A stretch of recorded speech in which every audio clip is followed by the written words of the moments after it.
Hello and welcome to this video. Today I am going to be walking you through my speed paint of one of my latest Sokeefe artworks, which is fan art for the book series Keeper of Lost Cities. So I drew this at the end of last year, so 2023, and I'm actually super proud of it. I have no idea, like, sometimes art just works and sometimes it doesn't, and this time it did work, so that was great. My normal style includes a pretty thin line art with a pen tool that I modified, but for this piece I just decided to use my sketch as the line art. So for this I did a base sketch and then I just slightly cleaned up the base sketch.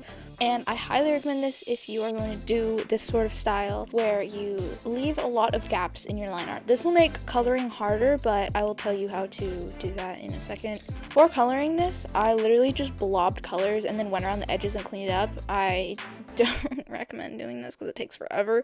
Instead, I recommend selecting around the area you're coloring with the select tool and then coloring it in. It's so much easier, and I think I did do that eventually with some part of this maybe. No, I didn't. Never mind. I did it with some of my other pieces, though. After doing this, I realized how hard it is to do it the other way. And just because something is hard doesn't mean you shouldn't do it.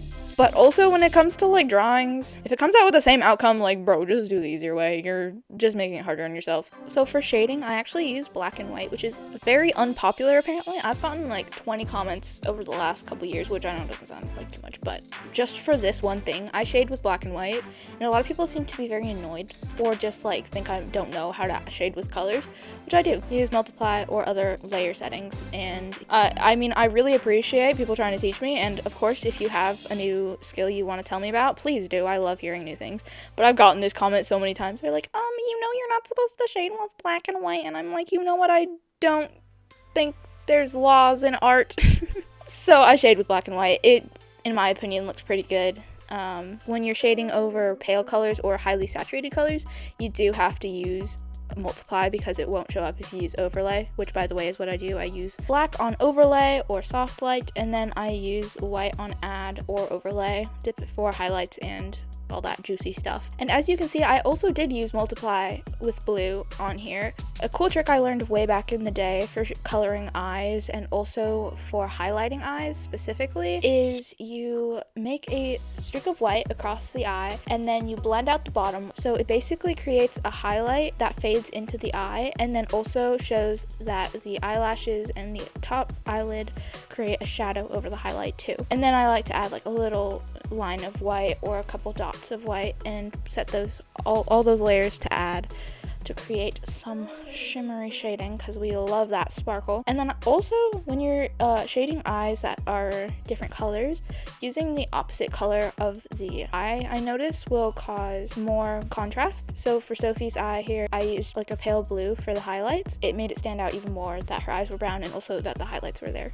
Final thing for line art, I've talked about this before. I actually have a video, I'll link it up in the corner. It's not very in-depth because it's a short, but here I'll just explain it now, is once you're done coloring, shading, all that jazz, group it all together, all the layers that are color, and you leave the line art out of that group. Then you duplicate the colors and shading, and then you bring that and put it as a clipping mask on your line art.